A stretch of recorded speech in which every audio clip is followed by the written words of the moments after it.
Good evening and welcome to the conversation on the rules of engagement. Just going to give a few people an opportunity to log on and then we'll get started. If you could please share this out for us, we would greatly appreciate it.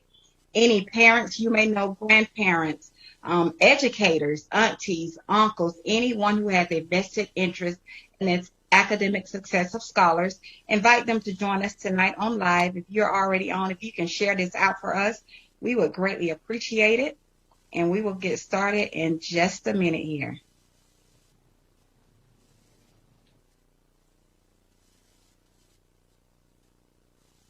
I'm going to give it about 60 more seconds to give individuals an opportunity to get on, and we'll get started.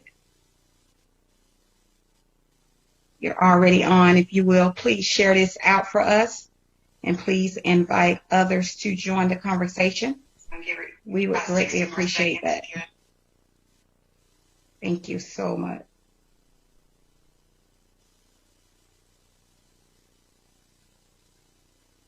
Let us know you're here. Tell us hello. Good evening. If you have any questions throughout the night, if you can just drop your questions right there in the chat, I'll be sure to check questions. We'll have a question and answer period at the end. We'll get started in about 30 more seconds.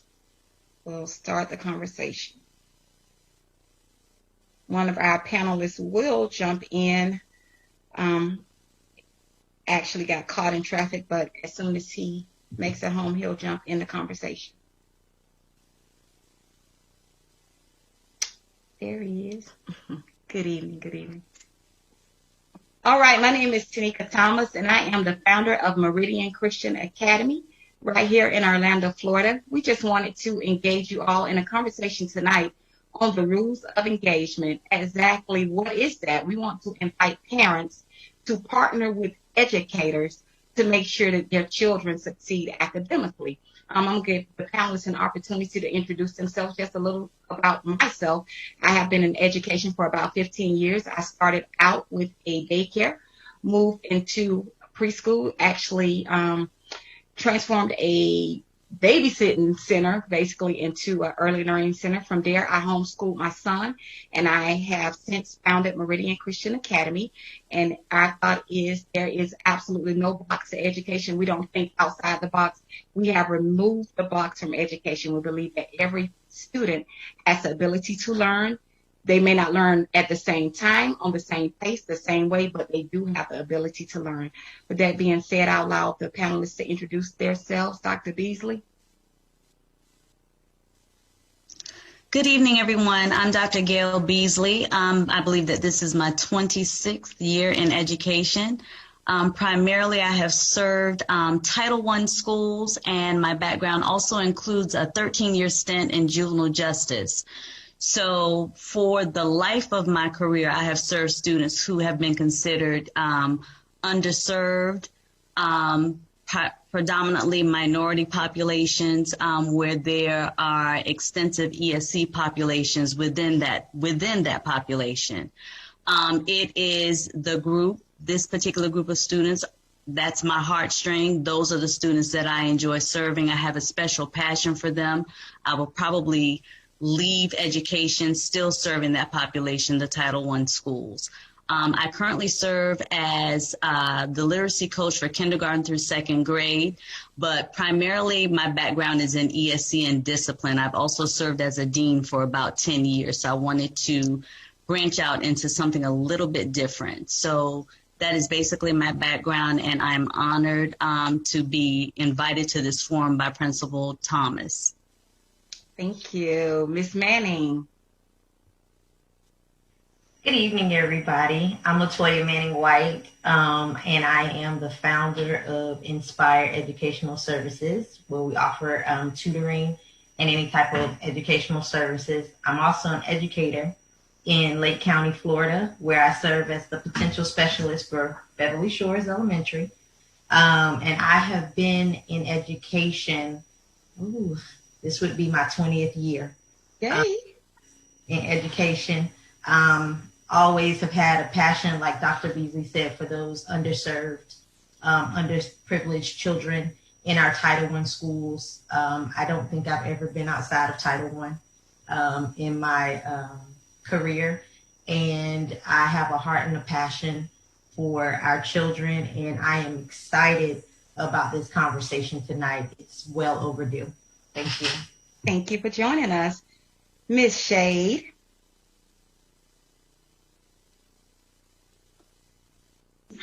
Hi, my name is Samantha Shade, and I've been in education about 17 years. My degree is in psychology. I worked a little in social services.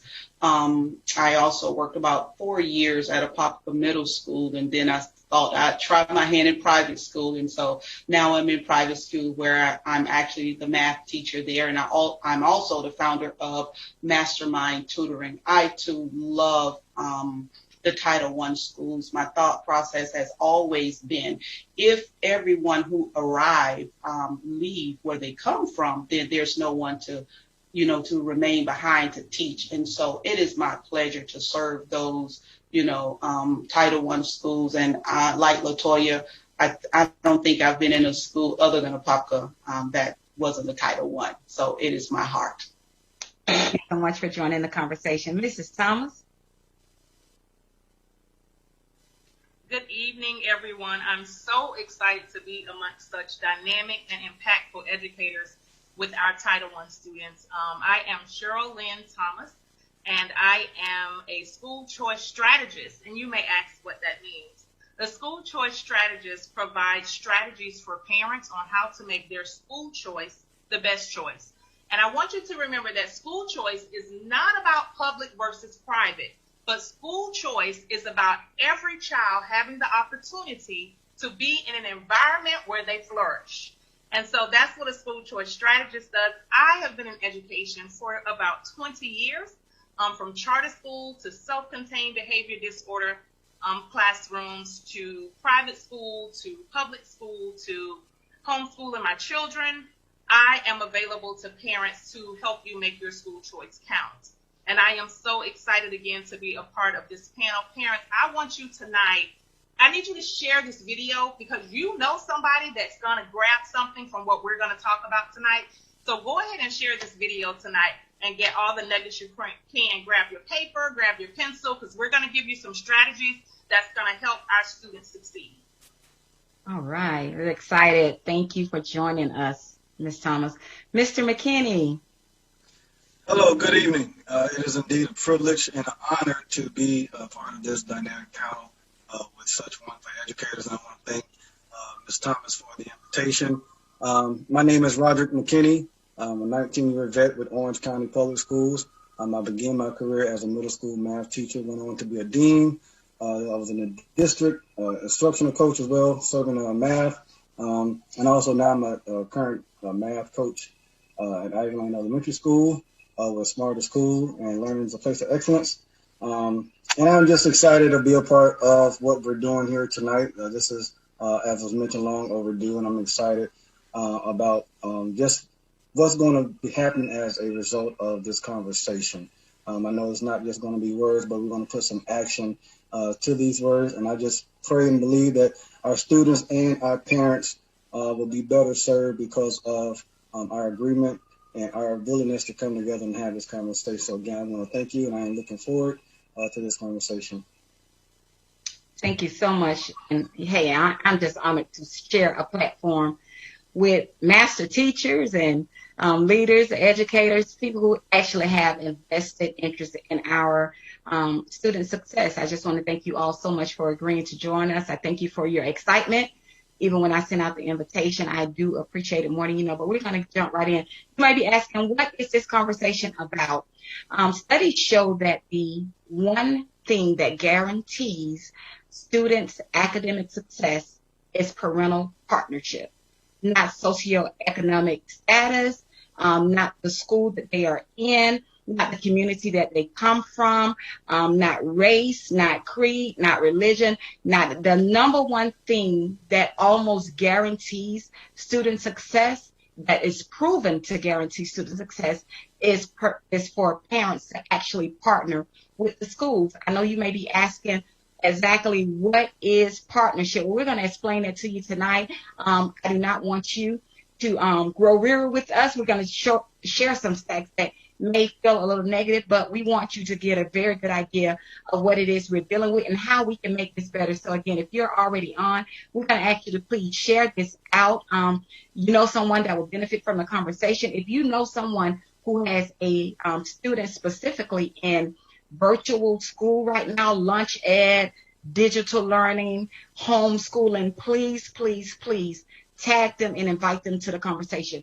But even beyond that, if you just know a parent, a grandparent, a aunt, a uncle, the community, anyone you know who has a vested interest in the academic success of our children, please invite them into this conversation. I heard someone recently say, what happened to the village? And then one of the comments was, the village stopped being heard, and so the village stopped being the village. Well, we want to invite the village back tonight. Everybody, your pastor, tag your pastor, tag your youth leaders, tag your boxing coach and your basketball coaches, because I believe that this conversation is going to warrant everybody actually being a part of it. So we're going to jump right in. We'll start with Ms. Cheryl Thomas, and we're going to ask her if you can tell us what is the difference between parent support and parent partnership in education. And that's a great question, because over the years, even when raising my own children, you would hear all the time that we need parent support, we need parent support, we need parent support. And so I want to make it very plain to parents, grandparents, and all of those, the difference between support and partnership, in my opinion, I'll say. For support is parents buying supplies, parents showing up for an event, a Christmas program or a recital or a sporting event. That's support. Support is purchasing uniforms, making sure you fill out forms and sign permission slips, and parents are doing that. You know, we have parents being supportive.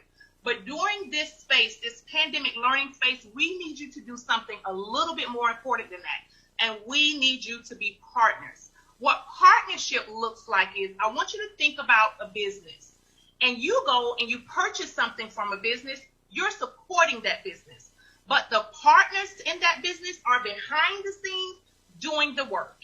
And what does that mean to you as a parent? If you are a parent partner, it means that we are intentionally goal-driven, both people, parent and teacher, driving toward the same goal. This means that if a child is not reaching a certain standard or a benchmark, we're not just saying do page 16 because your teacher said so, but we're saying do page 16 and jump on Khan Academy and let's go over this same skill again. Because as a parent, I am partnering with the teacher, and we are driving toward being successful and moving the students academically. The main difference between partnership and support is that parents are no longer blind to the goals, but now they are actually involved in the goals. It means that we have a shared responsibility. If my child fails, myself and the teacher are responsible. We're all responsible.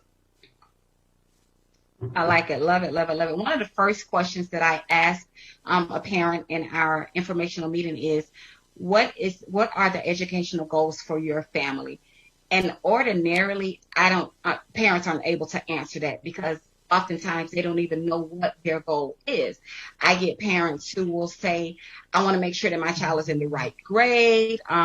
We get, well, they're this age and they were kept back on if I can get them caught up.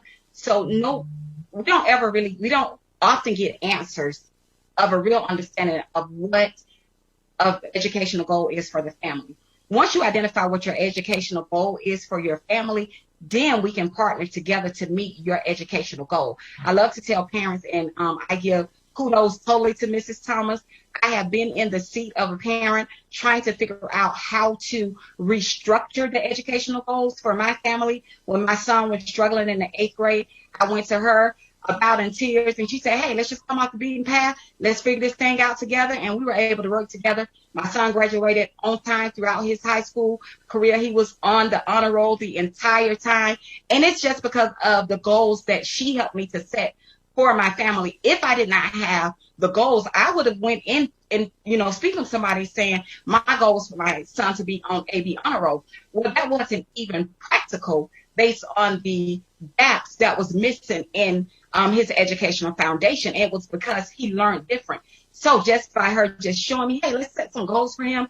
We homeschooled him for a little while, got him on track, graduated him on time. He was accepted into 5 colleges, graduated on the honor roll, and it's all because I was able to restructure what I thought should be an educational goal and make what should take precedence an actual goal. So kudos to Ms. Thomas for that.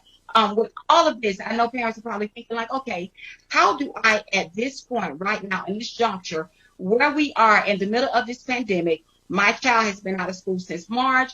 I'm doing the best I can. I made the absolute best decision I thought for my family in keeping my child home, but now they're lagging, they're falling behind. Exactly what do I do to rectify this situation? How can I partner right now where I am? I hate when someone gives me a whole lot of stuff to do, but hey, where I am, that doesn't even seem probable, but that's what Ms. Manning actually specializes in, bridging those gaps. And so Ms. Manning, can you tell us what can a parent who right now does not know at all what to do, where can they start at partnering with their child's teacher, with their child's school, just to begin to build some educational goals for their family?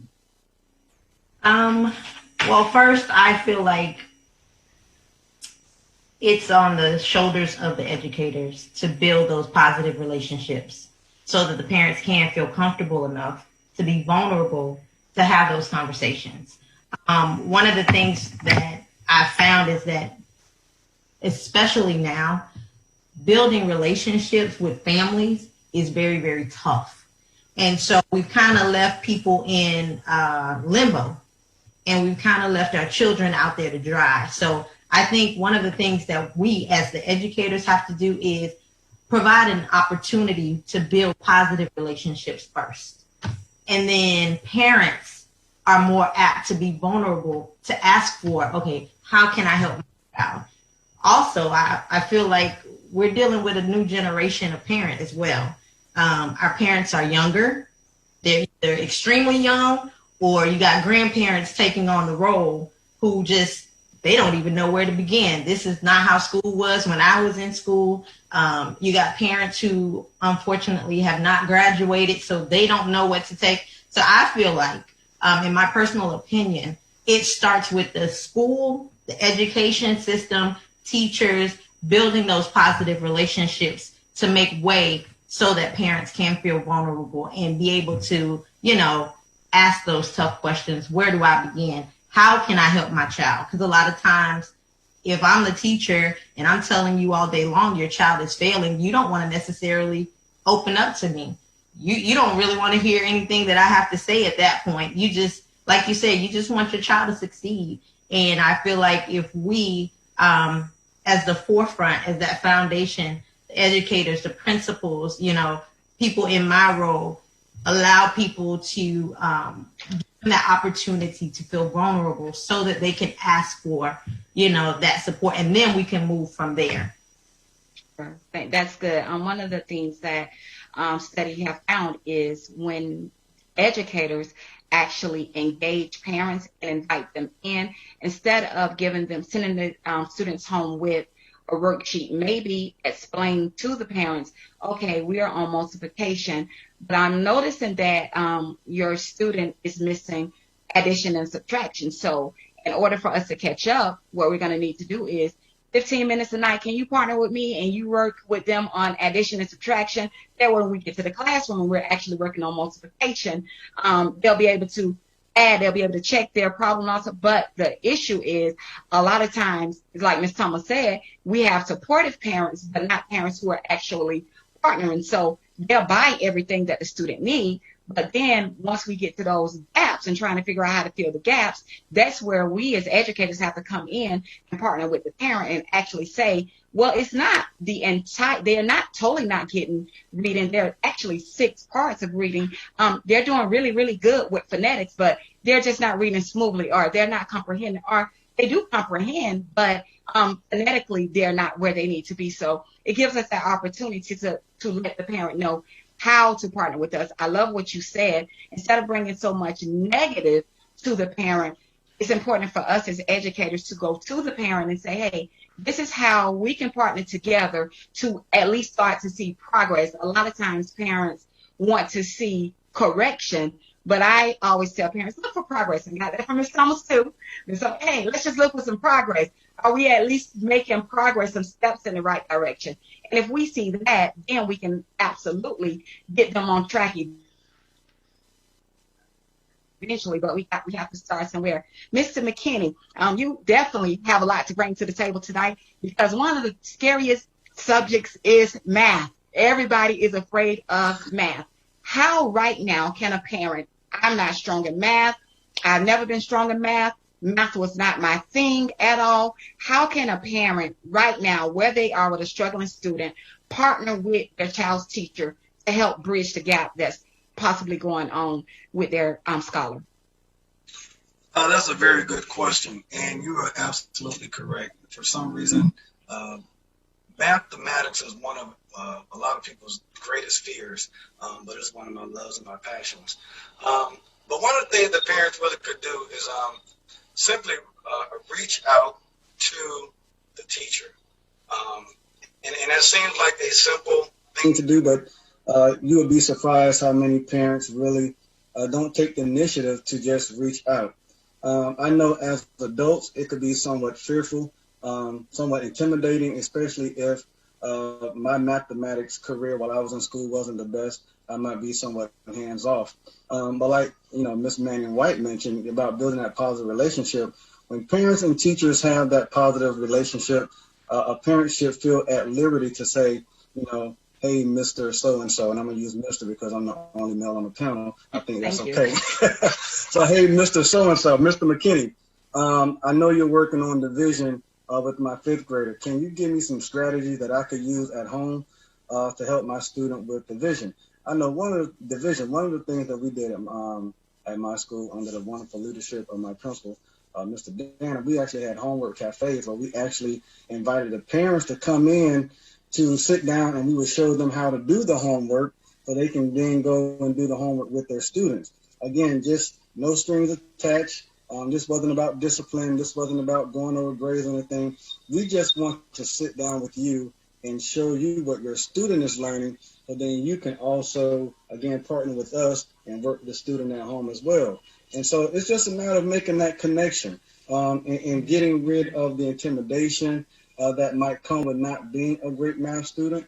But there are so many different resources that you can use. You mentioned earlier Khan Academy.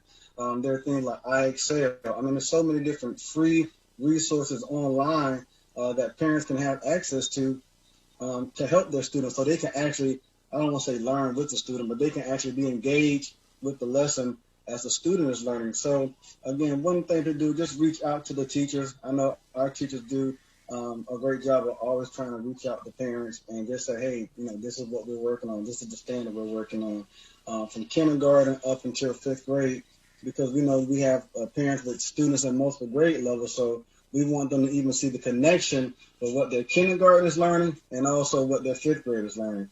We also want them to realize that mathematics is all involved in every aspect of life. So even around the home, what are some different things you could do, whether it's in the kitchen, whether it's even watching TV and you're doing sports? What are some different things you can do to engage your child and even thinking about mathematics? Everything doesn't have to be solving an equation. It doesn't have to be doing a problem, but it could be simply talking about and getting students to think about mathematics. And I think that's one of the areas where we don't focus on a lot, is just being able to reason and being able to think about the math. And you don't have to be a great mathematician to think. Just ask questions. About football, about basketball, ask questions about the numbers. And this is just get the students comfortable with talking and dialoguing about the mathematics. And that's one of the things they can do, reaching out, having those conversations, and then just utilizing the various free online resources that they can use for assisting them with the lessons. So what I'm hearing you saying, Mr. McKinney, we don't have to be math scholars. We just have to ask the right questions and actually utilize everything that's around us to ensure that our students are successful. And let me just throw out there, success is not an A or a B. That's not success. Success is actually mastering the concept at the level of your capability. So some students will not be an AB student, and it really is okay. The goal is to make sure, Ms. Thomas, help me out. What did you tell me? The goal is to make sure that they leave out of this. That we're moving the academic needle? No. When you said that, we want to make sure that they are, that they don't lose their interest for education. Oh, yeah. They come out of this. We want to make sure that they leave out of this academically focused. So it really is okay if your student is not a, now if you have an A student, push them to an A. If you have a B student, push them to a B. For a season, if Marcus had a C, we were all going out to eat, doing a cartwheel, having a party, calling everybody in the family to celebrate him. But once we were able to shift him, then we expected for him to make A's and B's. So let's start where you are and work with what you have to work with. Mr. McKinney mentioned not dealing with discipline necessary when you invite parents in to such conversations and engagement. But Ms. Beasley, you do deal on the discipline end. What can a parent do? Their student is maybe a little challenging. A lot of times we don't know why. We cannot pinpoint exactly what's going on with the scholar, but what can the educator and the parent do, the partnership, to help curtail some of those behavioral issues that we see on a daily basis? Well, in discipline, as we've touched on before, there must be a situation between the home and school where there is really a connection and a relationship. And what I start out by telling the team of teachers that I work with, and actually it's a message that's sent throughout my school, that teachers have to extend themselves to their children and to the children's families. You have to, at some level, get to know who your children are past the point of academics. You have to know who they are, because they are dealing with so many different dynamics at home. Some of the things that I know many of my students deal with at home, I couldn't even fathom experiencing. So a lot of times when you see certain behaviors demonstrated in a classroom, it actually has nothing to do with you, meaning the educator. They are bringing things in, trauma in from home, and basically you're going to have to know who your kids are. So we work with teachers at the very beginning of the year, giving them information, giving them strategies about relationship building with their kids, taking the time before you start drilling them on the academic skills, because yes, that is a primary component of your job. But in the morning, especially with kindergarten through second, even with the older kids, you have to be able to gauge where they are, because they don't care about what you know. They care about whether or not you care about them.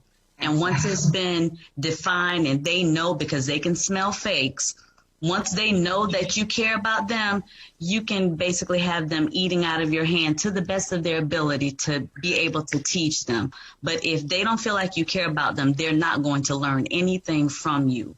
So we spend a considerable amount of time at OCPS ACE with having the students, or having the teachers, build relationships with their children and to try to extend themselves. Now, sometimes the parents are very closed off, and it's usually because they have had negative experiences with schools.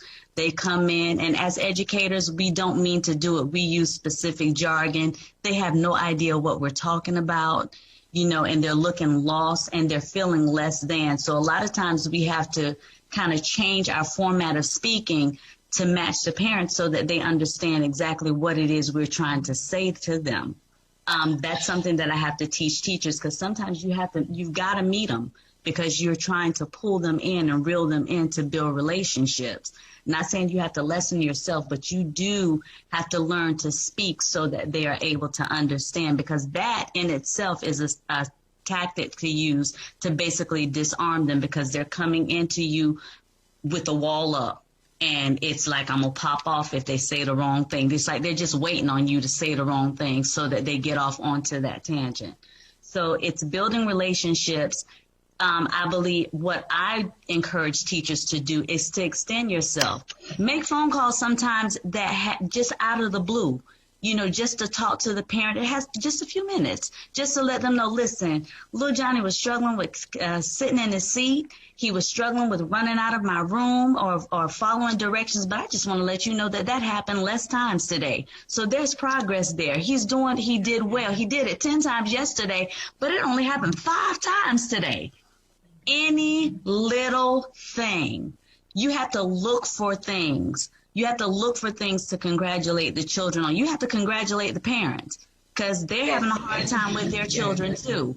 And you have to look for opportunities to pat parents on the back, because when you stroke them enough and genuinely, when you're encouraging them, they have a tendency, they'll get on little Johnny when little Johnny starts acting up in your class. So you have to find a way, you have to go out of your way, I should say, to extend yourself to communicate to parents. Now, I know we're living in the day and age where we don't do this anymore, but I would show up at my kid's house. We can't do that anymore. Right. But you can have a Zoom call. You can call them on the phone. You can use Class Dojo in order to communicate with parents. You can text your parents. There is a way to communicate, and it is so difficult. Those are really the only means that we have, and you have to utilize them, because when you build that bridge with parents, they will go from support to beginning to partner. They'll come out and sit with little Johnny in class if he's cutting up and he's not getting his work done. I've seen it happen, but it has to be a situation where educators are willing to disarm the parents by showing genuine love and care, communicate with the parents on a level that they understand.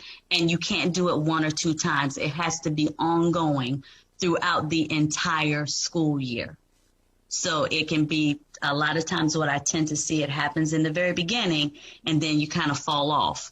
And then because we have as educators so many things going on, but it really is something that you have to do for the entire life of that academic year in order to pull parents in and pull students in. So I say all of that to say is that when you have a parent partnership between the school, with a parent and the school, you will find that the discipline has a tendency to decrease. It may not get rid of all the incidents, but you should see where the frequency decreases because you have the parent support with the discipline.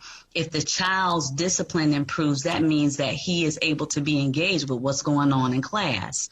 So it just works hand in hand. You have to pull parents in. You have to show your students love, build that relationship with the student and with the parent so that their behaviors have a tendency to decrease so that we can take all those minutes and maximize the minutes so that those students learn the standards.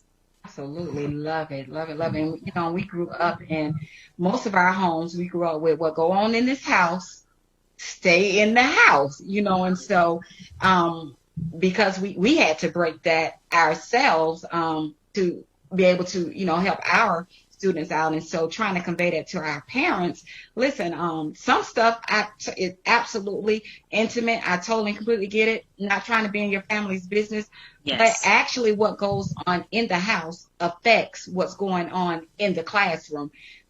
We know how to go to work and leave whatever happened at the house, but children don't know how to do that. And so their minds are bogged down with whatever is going on at home. So I love what you said.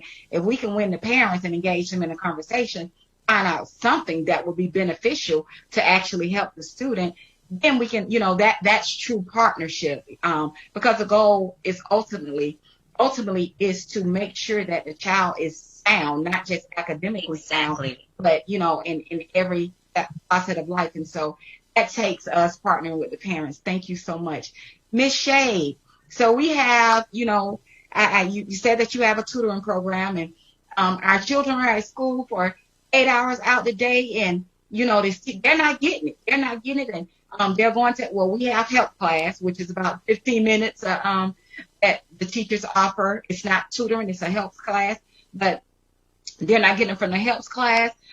You're working with them at home. At what point should a parent know that it's time to actually partner with a tutor?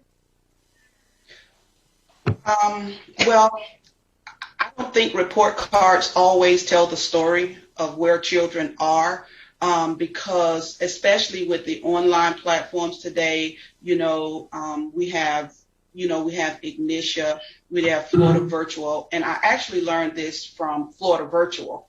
Florida Virtual, they may have a 9 weeks or semester of schoolwork, and they complete 2 assignments. They have a total of 30 assignments within this module, and they complete 2 assignments. And say both assignments, they receive an 80 or an 85. You average that out, it's going to be a B. And so Florida Virtual, it will display their grade as a B, but yet they're missing 29 assignments.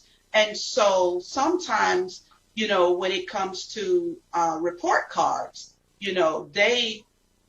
how do I not say it? When it comes to report cards and they come home with an A doesn't, or a B, it doesn't necessarily indicate mastery of a particular skill. And so since it doesn't show mastery, because you're calculating homework, you're calculating quizzes, you're calculating tests. And so when they come home with or class participation or projects, and so if you get a decent score within all of those fields, you could come home with a B. And in no way am I saying, that a child isn't learning, but as Ms. Thomas often teach, we want children to master a skill and not, look just for an A or for a B. And so if I was a parent and my child come home, and most often, paperwork comes home with the children, and of course, always communicating with the parent or whatever, and if they're coming home with a math worksheet and it's showing red marks, I try not to use red at all, any other color. As a matter of fact, just a little sidebar, if a student doesn't do well on a particular assignment, I will put a smiley face. And so it became a running joke. Oh, did you get a smiley face? And so they would actually smile over it versus, being embarrassed because it was a smiley face and I didn't use F or anything. But I would actually take that assignment and sit down with my child and, to see if they can show me exactly how to do the assignment or the problem. And many times, they may be able to and they may not be able to do it. But if your child comes home with an A or a B, I would definitely speak with my child's teacher to see exactly where they are. Did they earn this B? Did they earn this A? Can they exemplify what you're saying that they received? And so I think one of the greatest things is not only hold the child accountable, but also hold the teacher accountable. You're giving this grade. Does my child really know how to divide? Does my child really know how to multiply? Does my child really understand the concept of fractions? And so we are here to partner, with the parent, and it's okay to hold teachers accountable for what we are. I don't want to say, what we are educators are educated to do. So hold us accountable, call and put us on the spot. I promise you, if you put us on the spot, you're going to get what you're looking for and a little bit more. Yes. And so I just encourage the parents to, just don't accept what you see, but, reach out to the teachers and see if your child really, has mastered or understand that skill or particular concept well. That's really, really good. One of the things that Miss Thomas taught me, Miss Thomas, you're just all over this tonight. I mean, for real, she is all things education, guys. Seriously, I'm not just trying to blow her up. But one of the things that she helped me with was, even when I first started out, if a student cannot explain it back to you, they haven't mastered it. And so, that's a pretty good idea, parents, when you're at home and you're trying to figure out, do they actually get it? Are they really understand? Have them to explain it back to you. And if they can't explain it back, they possibly don't have it. Maybe reach out to the teacher. Hey, maybe they had a really good test day, guessing those answers or something. But hey, I don't think that they really, really have it. What can we do to make sure that they have it? But what led us into this conversation, of course, is the pandemic and the severity of the way the virtual school is negatively impacting our community specifically. I'm not sure if you all are familiar. Back when we were in school, it was the No Child Left Behind Act, but now it is the Every Student Success Act. So they want to make sure that every student is supposed to be succeeding. But what we're seeing is, and this is where we want to make sure that we are bringing in and inviting our parents to partner with us. What we're seeing is we had a summer slide. Every summer the students are out of school and they slide back to maybe about the middle of the school year before. And you see at the beginning of the school year, if you ever pay attention, about the first month of school, the only thing that they're really doing is repeating what they learned the year before. They're just going ahead and, reinforcing what they've already learned before we introduce new concepts, because we understand the summer slide. Well, we've sort of slid from March until August. And now we are in December, and we've actually slid from August all the way to December, because we have students who still have not been located for school system. We have students who came and picked up their laptops. And when I say students, I'm not saying that my students, Ms. Thomas students, the students that Ms. Beasley have, students that Mr. McKinney have. I'm talking about our community as a whole, just so that we're clear. We're not targeting anybody's school at all. But they came and picked up the laptop, and no one has heard from them since, And so what will happen for our students next school year, students in our community next school year, where there would be a summer slide, we're going to be looking at about a 2-year slide. And that's going to be really, really dangerous for us, because guess what? We are still expected as educators to meet a standard that the state has given us that's unfair, if you will, because at the end of the day, we know the students, and our goal is for them to succeed academically, we do not want to teach to the test. We want to make sure that they are academically sound. And that's where we need your partnership at, parents. And so we want you to drop your questions in the chat. If you know someone that's not on that can benefit from this conversation, please invite them on. I'm going to be checking here in a little while. That's why I'm looking now, just checking to see if we have any questions. But we want to make sure that you know that we are here for you. It is difficult. We know that it's difficult. We know that you probably made the absolute best choice for your child back in August. Well, I think it was July. We had to make the decision by if we were going to do virtual, lunch ed, homeschool, or return to campus. But now it's not working. And so now the fear that I'm hearing from parents, I receive a lot of calls just because people know that I'm in education, receive a lot of calls where, well, my child didn't do that well, and now I'm scared for them to go back to school because they're really going to be behind. But what I will say is this: one step in the right direction can change several wrong steps. That's for sure. And so you'll be surprised what the second half of the school year can correct that was wrong in the first half. But if we don't start now partnering together, if we don't end, the reason why this conversation was so important for us to have before we go on our winter break is because we wanted parents to be thinking about this right now. Orange County is pushing for an answer. Is your child returning to campus? Will they be returning to campus? Some parents are even making a decision now to take their children off campus and switch to lunch ed or switch to homeschooling. What I want to say, I want you to do what's the absolute best for your home. You know what's the best for your family. But I want you to consider this. I want you to consider when you sign up for virtual, when you sign up for lunch ed, when you sign up for homeschool, you are signing up for homeschool for all three. Because although we are partnering with you, we cannot manage the home. There's something called classroom management.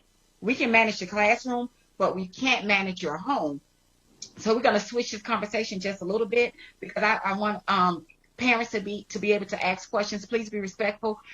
If we get any disrespectful comments, I will go ahead and block you. We don't want anyone to be disrespectful. We want to be respectful on both ends. If we have some educators on, if you would like to drop a comment in, something that we can add to the conversation, we would appreciate that as well. But I would like to ask the panel, and any of you can jump in and answer this question. Okay, my child is in virtual school, and they're absolutely not getting it. They don't understand it. They're not getting it. But I'm not comfortable with them returning to school campus yet. What can a parent who is on their child is virtual, lunch ed, homeschool, whatever platform they chose, but they're not comfortable with them returning to school, how can they partner with the school that their child is a part of to bridge the gap that's happening because they're on lunch ed or homeschool or whatever the case may be? How can we help them to bridge that gap? Ms. McKinney. First of all, if a parent still has some apprehension, if it's related to health, then I totally get that. But if your child really doesn't have an extenuating health concern, then I would say take a trip to the school and talk to the school principal so that the principal can ease whatever concerns you may have. Because it's easy to have concerns when I'm just watching the news and I'm hearing about this, that, or the other. But unless I actually go to the school and talk to the principal and get some information about what is the school doing to ensure that my child is going to be as safe as possible. Now, can a school guarantee 100% that a teacher or no? Of course they can't. But the school can put your mind at ease and say, well, these are the precautions that we're taking to ensure that your student is socially distanced, that there's hand washing going on, that students are wearing masks, that type of things. And I think that'll help alleviate a lot of the apprehension.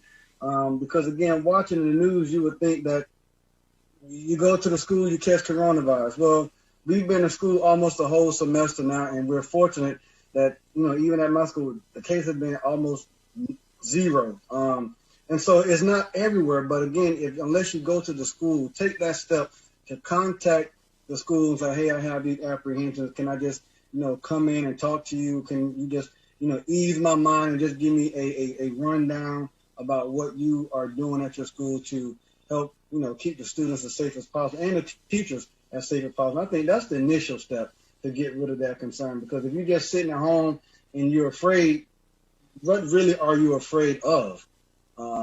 Because honestly, when I go to work, I feel safe.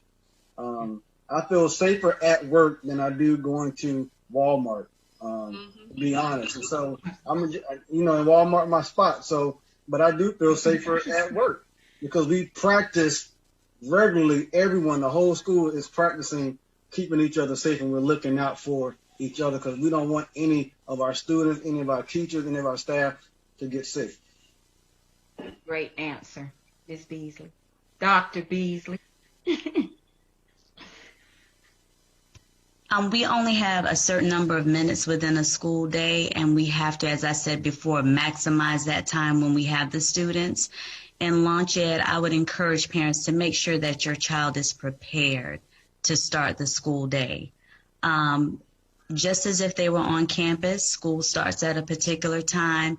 Make sure your student is up, ready to learn, dressed, logged in at the correct time. Make sure they've already had breakfast.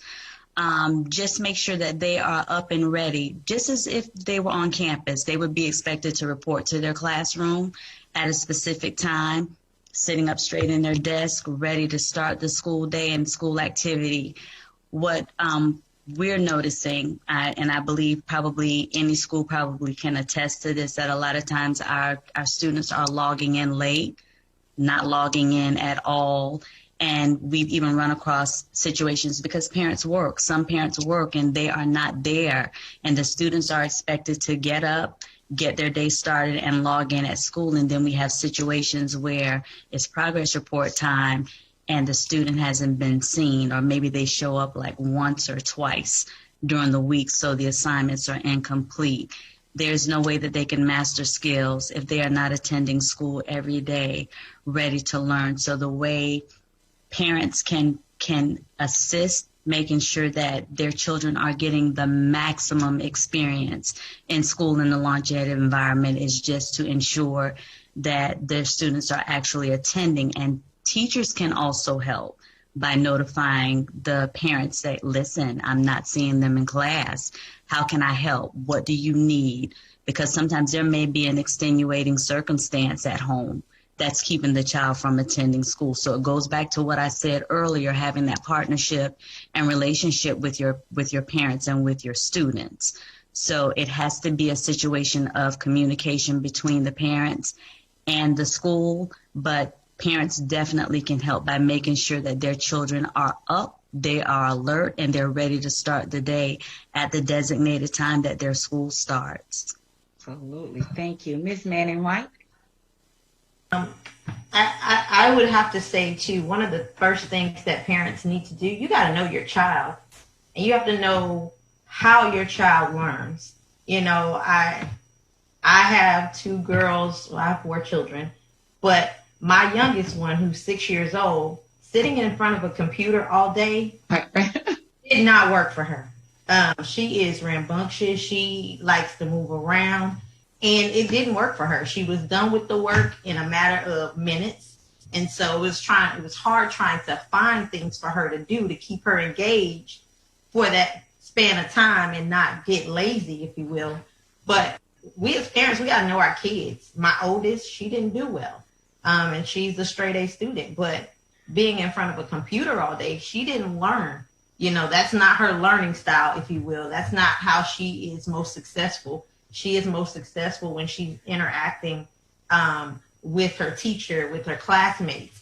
And I think parents, you know, like Mr. McKinney said, come to the schools. The schools have safety measures in place. We've been fortunate. We've only had maybe 2 cases, and one was a household, so it affected 3 grades. But, you know, we're doing what we believe is right for our kids. And at home, parents need to practice, hey, anytime you go out, you make sure you're teaching your kids how to wear your mask, how to keep your mask on. My little one is equipped with hand sanitizer. Anytime you feel like you need to wash your hands, you know, we as parents, we have to do some things at home so that, just like with behavior, you show out in public, I'm going to get you in public because I taught you at home. Well, if I teach you how to be safe at home, when you get in school, it's not an issue, if you will. Now, do you have to worry about everybody else? Of course, but at least your child is taking the necessary measures to be safe. Absolutely. That's really good. So go ahead, Ms. Shade. Yes, I totally agree. I would add one other thing I would add, you know, for the parents who are home, you know, as Dr. Beasley said, you know, get the kids up and have them dressed. I would ask a parent, if you're home, to minimize the distractions. You know, if you could take a chair or the desk and turn it to the wall, you know, that would be great. And of course, we know if you're home, we're going to see the parent come by, but just come by and check, you know, because kids are on different websites. They're, you know, just doing things. So, you know, it's not that we don't want to see the parents. We want to see you, but we would love to see them checking and to ensure that the children are in an environment where there's little distraction. You know, for the teachers, one thing that I try to do, and if a parent is home, you know, if you're homeschooling, just ever so often allow them to get up and take a break, do a couple of jumping jacks, you know, move around. Ms. Thomas, she's good at sending the kids on scavenger hunts. You know, so if you see them looking for a fork, you know, somewhere, she sent them off on a scavenger hunt just to get them up and moving. But I would say one of the greatest thing that a parent can do, one of them is just to do their best to minimize the distractions, you know, at least for a given period of time. And, you know, usually there are chat boxes. And so if the kid needs to get up, just send a chat to the teacher or a message to the teacher and say, I need to get up, do whatever, you know, and turn the camera off for X amount of time if need be, you know, and then come back and be prepared for class. Because whatever is going on in the background, everyone sees what's happening. Right. One of the things I try to encourage our parents to do is, and this may help parents, whatever is going on in the classroom, we try to make sure that our virtual learners are doing the exact same thing. We stand up to do pledges. We make sure, and this is why we have them in full uniform, because whatever we do, that's what they're doing. If we do the pledge, they stand up to do the pledge. If we stand up, Miss Shade just said, if we stand up and do some jumping jacks, they stand up and they do jumping jacks. If we run around the room, they run around the room. So we just try to make sure that whatever we're doing at home, they're actually doing it at school. We're coming to the end, Ms. Thomas, and I want you to answer this question to possibly help our parents out. We're coming, it's time for grades to come out again, right? And parents are nervous. They're really, really nervous about what's going to happen if their children are struggling academically and we're at the halfway mark.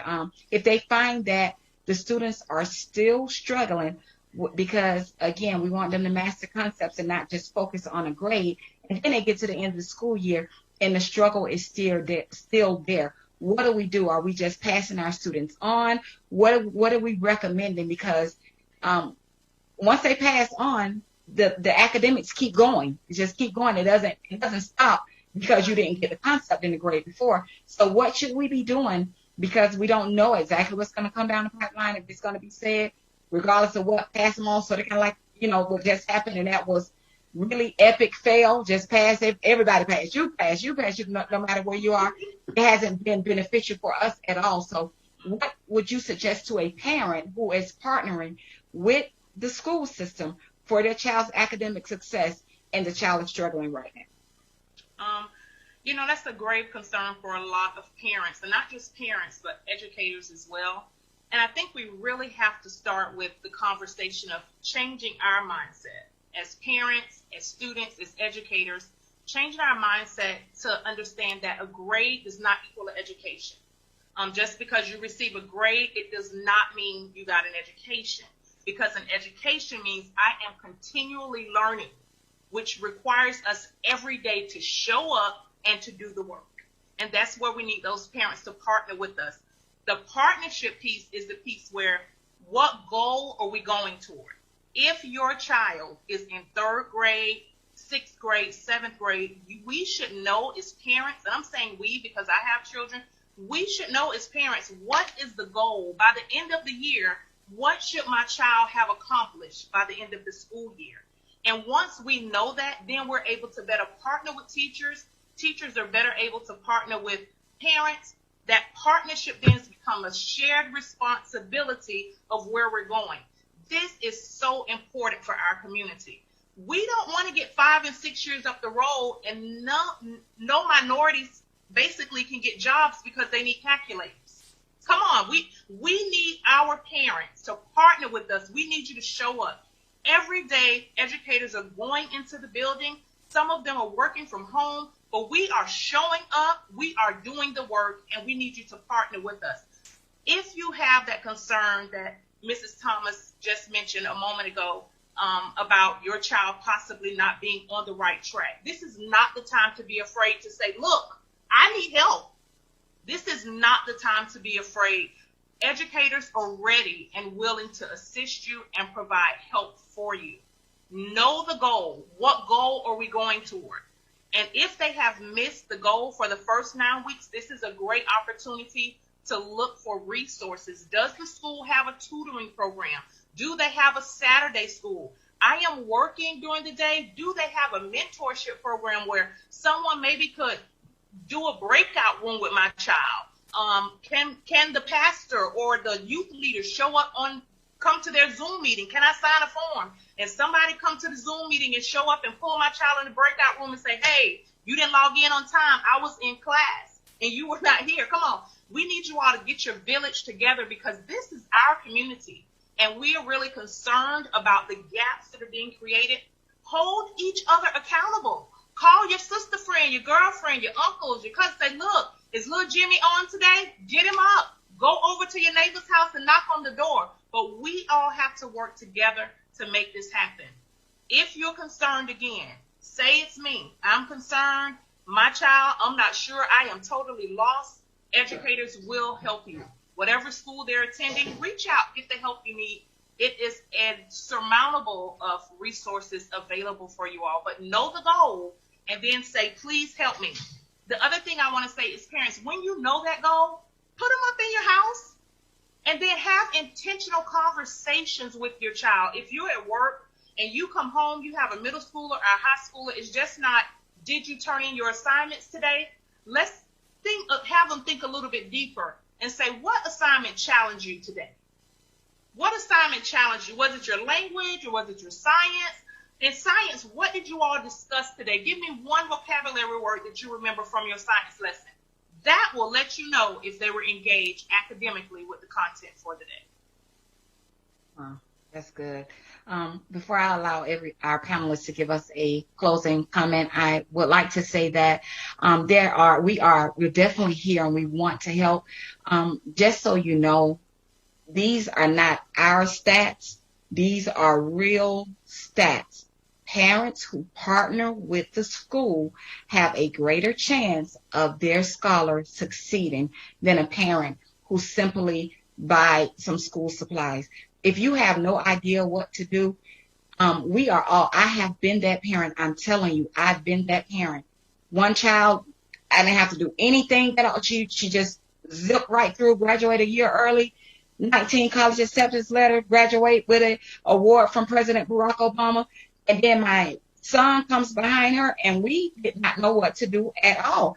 I literally had to reach out. So I have been in that seat. I'm not telling you something that I don't know. These people on this platform, I've had to reach out to them at some point and say, listen, what do I do? And I was an educator and I just didn't know what to do for my son. And so, hey, listen, reach out to the community. I love what Ms. Thomas said. If you all ever watch Akilah in the Bee, Akilah had the mailman, the guys on the block. She had the pastors, the ministers, her brothers, their friends. Everybody helped her pass the spelling bee. And that's what we're going to have to do. We need your help. We need our community's help. If you are a stakeholder in the community, we really need you to show up. We have closed campuses right now. But listen, we are open for extenuating circumstances. This is extenuating. If you are a community stakeholder and you can bring a resource to the campus that can help us to help our scholars, I guarantee you the doors will be open. We need you. If you are a tutor, if you're a mentor, if you are a youth pastor, if you are a pastor who have youth in your church, we need to see you. Your students, at the members of your church, they need to see you because right now they think that nobody cares. That's really how they're feeling. The only way that they're going to know is if we actually show up. It's not enough to give pizza at the church. You're going to have to actually show up now at the school. They're going to have to actually see you. They're going to have to actually look on their Zoom call and see, is that my pastor sitting in the Zoom? Yep, that's your pastor. This is actually, and I understand we have a lot going on. Pastor, send a representative, send somebody, but we have to do something. We can't stay silent. And I'm going to allow the panelists just to give us a closing remark because, again, we want to make sure that this is impactful. This conversation didn't even chip the very tip of what needs to be said. I'm praying that this conversation can continue, that somebody else will pick it up. We're just getting started. It is not limited to us. We just want to make sure that we get it out to our community, that we're concerned and we want our scholars to succeed. Ms. Manning White, if you can give us a closing comment. Thank you, Ms. Thomas. I would just say to the village, not only be concerned about the academics, but also be concerned about the social, emotional part of our kids. Our kids are suffering from depression. Our kids are suffering from, anxiety. They have separation anxiety. They've been, separated from their friends. So even as we are pushing, to make sure we close those academic gaps, we need to make sure that we are looking at the mental health and the mental, the mental capacity of our children. I'm so glad you started this conversation. My husband has been on me for months about having a forum to talk about this with parents. And so I am, grateful for you even inviting me to have this conversation. But parents, I would just say, I believe I could speak for the group that we're all here and we are all available if you need us. We have social media pages. We have, if you can reach us directly. I think I'm okay for speaking with the group that we are here to help serve the community, but also just watch out for your baby's behavior and how their emotions change during this time, because even in my home, I saw some things shift with my own children as far as their emotional status during this time. So parents, be encouraged. You do have a village. You do have support. Even if it's not at your local schools, you do have support that's here for you. And thank you again for inviting me to participate. Thank you for joining us. Miss Shade, you're muted. Yes, I agree with Miss White. It is, yes, that we're here for the students. We're here for the parents, and I would love, for parents, first of all, to give me a call, or anyone here on the panel. I know it can sometimes be frightening or a little scary talking or speaking with a teacher. You may feel intimidated, and I understand that it can be, but in this space, it's a conversation that needs to take place. And, we're texting a lot, we're emailing. And if you're afraid to face your teacher, to speak with her face to face, or him, send a message, and just say that you need help. And the one thing that I love about this space is that we're able to tutor. And the thing about teachers, and principals and deans, we make ourselves available beyond our school scheduled time. And so if you say to one of us that your child need help, you can believe that we'll make space in our day or in our life to help them on a Saturday afternoon or Saturday night. We will fit them in. We will stay after school to have a meeting with them one-on-one. We'll put them in a breakout room by themselves, just to assist them. We will get an older student who can help them, but we just need you to text us, to email us, to send a message, and to say, it's me, I need help. And know that we are here to help you. We desire, we want to, this is what we live for, to see our children succeed. But we can't succeed if you don't reach out to us. So please, we're asking, allow us to help you, to help your children to be the best that they were created to be. Mrs. Thomas? I would just say to any parents that are struggling or having doubts, or if you have some solutions for some other parents, just make sure that we're all there for each other during this time. Make sure that your conferences with educators are intentional and goal-driven conversations, and make sure we're partnering and we're not just supporting. Thank you. Love it. Mr. McKinney? Yes, I just again want to say thank you. Definitely a well-needed conversation. I truly hope that we have more. Parents, the schools are there for you. As was mentioned already, we are here to work with you to ensure that your students are successful. Not even your students, your children. The children that you love with all of your heart, the children that you care for, the children that you work for, the children that you pray for. Well, guess what? You have educators in the lives of these students, these children, who work hard for them, who pray for them, who serve and give their last breath to ensure that your student is successful. And I just want to remind parents that the school is not working against you. I'm going to say that again. The schools are and the teachers are not working against you or your students. We are part of the village. We are part of the solution. We want to partner with you. We want to link up with you. We want to stand in agreement and believe with you that your students, your children are going to be successful. We will do whatever it takes to ensure that your students are successful. I cannot say this enough. We are passionate about the business of educating children because I believe that education is the great emancipator. It evens the odds. It gives you opportunities that no other thing will afford you other than the grace of God itself. But education is the key to make it out and to accomplish things in life. And so we work tirelessly to give all of our energy to ensure that our kids are successful. And I can't stress this enough to parents. Please work with us. Please partner with us.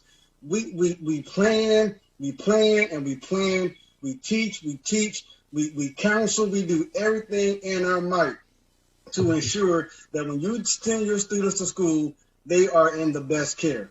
And so, again, please partner with your child's school. Please partner with the student, with the teachers, because we give everything. That's why we went into education. It is ministry. We give everything for the sake of these students. There's not a day that doesn't go by that we don't think about what can we do to help. Even on Saturdays and Sundays, we're thinking about your children. Trust me, we are. Even though we have our own kids, we're still thinking about your children because we love them.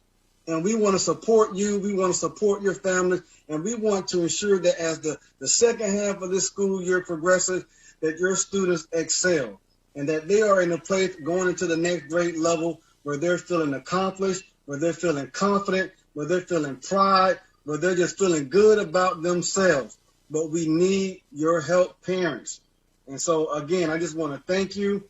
I'm looking forward to some great things.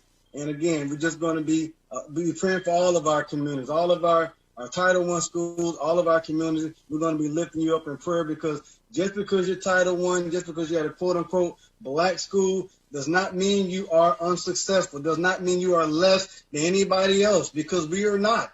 We are all created in the image of God. And I'm going to stop preaching, but I just know that God created us to be better than what we portray. He really has. We're better than that.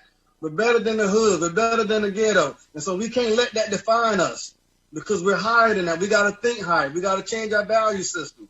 We got to change our mindset. Like Ms. Thomas mentioned, like everyone has mentioned, but we just need parents and schools and community stakeholders and churches and everybody just to come together in this last hour to really give this last hour push for our students, because this is the future. These kids right now that we have in our schools, this is the future. We need to infiltrate them with as much education and positivity and just reinforcement as we can. So again, I just want to thank you and leave that with you. Thank you, Mr. McKinney. Dr. Beasley?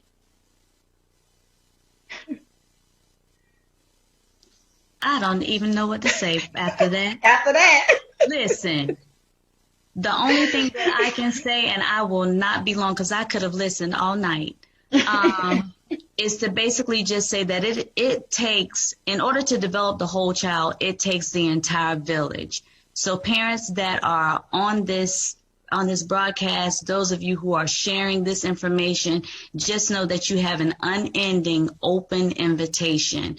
Our arms are wide open and we are ready to receive you and your children, to partner with you, because our whole goal is to propel your children to greatness, whatever greatness is.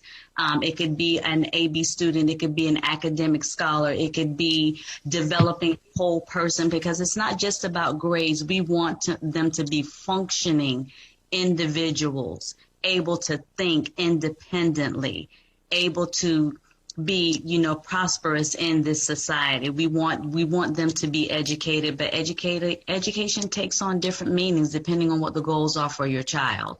And we are here to help guide you in any way that we can so that you see those goals realized. We want the dreams to become a realization. So join us. We're ready.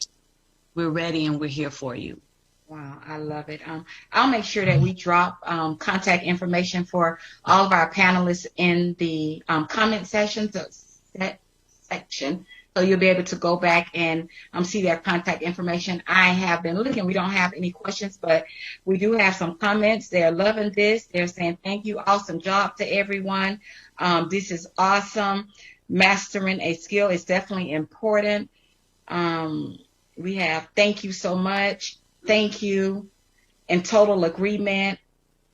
So the conversation was helpful, I believe, and I believe that it should continue. Hopefully we can do this again, and it won't be long before we do it again. Thank you again to all of the panelists. I am blessed, fortunate to be able to sit on a panel with such dynamic educators who are passionate and really in it for the outcome and not just the income. Thank you so much for lending your time to us. Mr. Charles Morse, thank you so much for working behind the scenes for us because, yeah, I'm not all that tech savvy like that. I put in a call to We Are House at Carter Tabernacle Church. I put in a call to them. They connected us to their tech guy, and he has ran this for us tonight. So I just want to say thank you so much, Mr. Morse. I do appreciate it. Again, if you have any questions, you can still drop it in the comment section, and we will check it throughout the evening. The panelists will check it as well, and we will respond to you. Thank you for your time. We hope that this has been helpful. If it has been helpful, give us a thumb up, give us a heart. Let us know in the comments. If you want to see this again, say something. It doesn't have to be me. We have other educators even who are even watching the live now. Hey, let's get together. Let's talk. Let's collaborate. Let's just make sure that we get it out to our community, that we have a vested interest in their success. Youth pastors, we want to hear from you. Youth ministers, we want to hear from you. Pastors, commissioners, any community, aunties, uncles, we want to hear from you. If you are a dancer, if you are a storyteller, whatever you do, we want to hear from you. We need your help. If you are financial investors, whoever you are, and you have a vested interest in the community, we would like to hear from you. We want to partner with you as we partner with our parents. Thank you again so much for tuning in. Good night until next time. We appreciate you.